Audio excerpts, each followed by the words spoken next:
Once you have a general shape for your pot that you're happy with, that you haven't embellished yet, but you're happy that it is the shape that you want your pot to be, we're going to do what's called shelling. We're going to shell this product so that it becomes a hollow pot rather than just a 3D shape.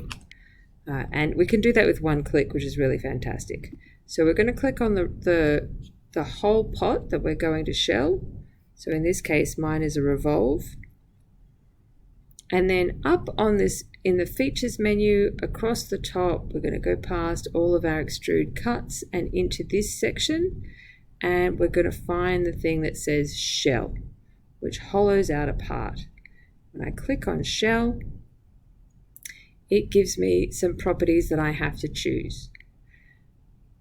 So I want it to be, for plastic, we want it to be about 3 millimeters thick. That's the maximum we want it to be. If you make it any more than that, it's going to need a lot more plastic. So about 3 millimeters. So I'm going to change this to 3. And then I'm going to make sure that I choose the face that we want to cut out from.